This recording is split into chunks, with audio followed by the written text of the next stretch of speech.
All right, guys, what's going on? Welcome in. So, funny enough, I actually just wrapped up doing a video on Daniel Jeremiah's mock draft 1.0, who he had the Jets selecting with the 13th overall pick.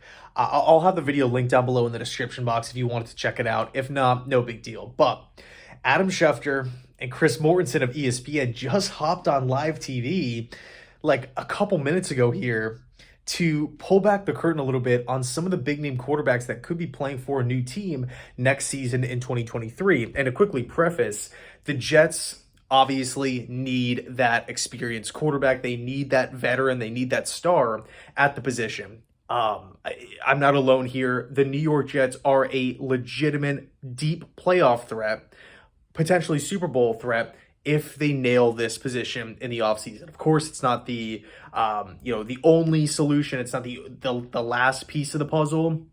Some questions at safety, maybe strong side linebacker, depending on what happens with Quincy Williams. Offensive line, offensive coordinator, we still got to fill up the staff. But man, if you can land a veteran star quarterback, you're in a really, really good position moving forward. And Woody Johnson said he would spend the money. I don't think he's going to go back on his word or anything like that. You stack on top of it that Robert Saleh is coaching for his job.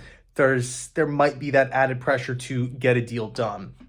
But the two quarterbacks that I wanted to talk about here are the two quarterbacks that have been linked to the New York Jets. Let's first start with Aaron Rodgers. Now, we all know Rodgers, kind of like his person, like we all know what we're getting with Rodgers. Like once the offseason arrives, this is now the third offseason where the future is just completely up in the air. 1 foot in, 1 foot out. Maybe he retires. Maybe he remains with Green Bay. Maybe he winds up on a new team.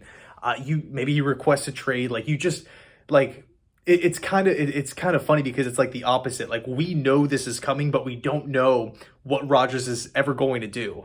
Just super unpredictable, but you know he's going to be uncommittal, if that makes any sort of sense. But Rodgers is owed $60 million next season in 2023. That number alone just blows my mind.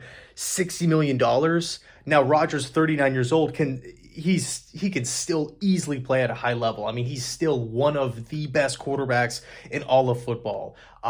And you put Aaron Rodgers on this New York Jets team, you don't have to make one adjustment.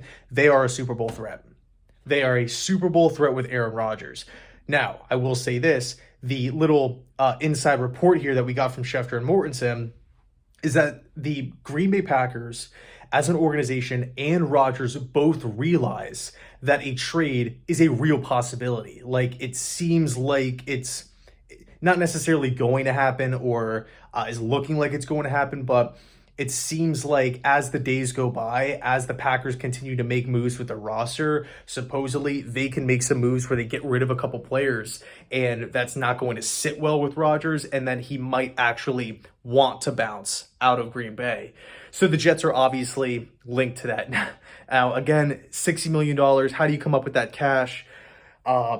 Especially if you're the New York Jets, where we don't have a ton of money right now, and there's some key guys, there's some key players that I feel like the Jets have got to bring back. Nate Herbig being one of them, probably the most important. But I mean, we look across the O-line, like Connor McGovern's a free agent, George Fant's a free agent, Dan Feedy, again, Nate Herbig, Quincy Williams. We got to talk about the Quinn Williams extension too, which he wants that done this offseason, and he's looking for, I believe, $21 million. So, you know, I know you can make it work, and there's that saying like, oh, the cap doesn't exist and all that kind of stuff, because we've seen NFL franchises just be astronomically above the cap and then just plummet down and they're totally fine. It's like, how did this even happen with cuts, just overall releases, contract restructures? It could happen, but man, that's a lot of cash to just factor into the team. Also, if the team cannot get rid of Zach Wilson, Wilson still owed $20 million guaranteed on where he was drafted.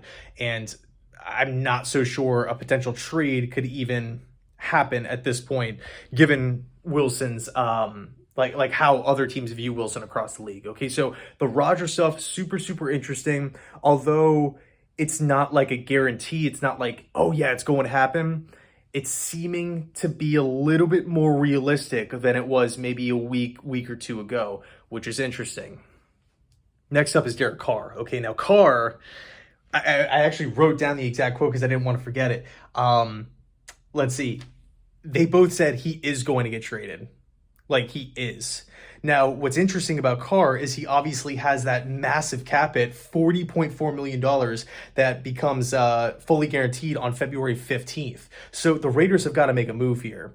The reason, initially, there was talks about the Raiders just outright releasing Carr, kind of letting him pick his own, his new destination and not locking him into that big contract.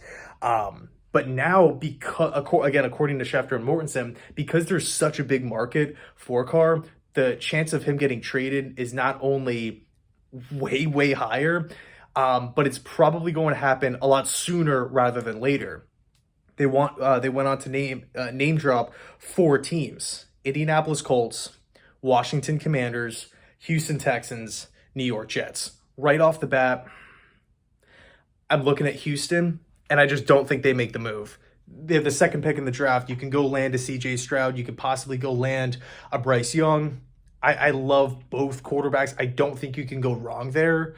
Obviously, they need a head coach, so they got to get that figured out before Derek Carr trade, because you're not going to go make this massive decision, take on this money, and not have a head coach. Like, I just don't see Houston pulling the trigger. I could be wrong on that. And then Indianapolis. I mean, this is just a team that constantly is acquiring these quarterbacks, whether it's a Matt Ryan, whether it's a Carson Wentz, whether it's a Phillip Rivers. Like, they're cycling through these veterans. They finally have a top pick in the draft, new head coach, much like the Houston Texans coming in the building. You got to get that figured out first and foremost. But look, there's a chance that they can land the quarterback that the Texans don't select up top. Maybe you have like a late riser. I know there's a lot of talk about Will Levis. Personally, I like Stroud and Bryce Young a lot more, but that's just me. So Houston, Indianapolis, I'm not so sure. The 2 big threats for Derek Carr, the New York Jets and the Washington Commanders. When I look at Washington, and we've said this a couple times on the channel, Washington and the Jets just mirror each other in so many different ways. Both have great defenses. Both have defensive-minded head coaches. Both play in good divisions. Both have a lot of pieces figured out. Both teams have young, explosive offensive weapons. Both teams need a quarterback. Heineke is kind of like Washington's Mike White a little bit, like a folk hero, but he's not necessarily considered the answer. It's weird how many similarities these 2 teams have. But Washington's DC, Jack Del Rio, was Derek Carr's old head coach. Those 2 guys were tight. Those 2 guys had a lot of success. It wasn't until Davis wanted to move off of Del Rio after a pretty successful season to go get Gruden and have that big storyline. So Del Rio ends up landing with Rivera in Washington. Maybe there's that extra draw with the Commanders there. But, then again, we're flipping over to the New York Jets here, and it's like, again, we fixed the quarterback position. The future's bright. So it's going to be crazy. It is going to be crazy. I can't wait to see where all these different guys land. If they all, if Rodgers and whatnot, like all these guys get moved. Because, I mean, Jimmy Garoppolo's possibly going to be playing on a new team, maybe Baker Mayfield. It's looking like Geno Smith's going to remain in Seattle. Tom Brady, what's going on with him?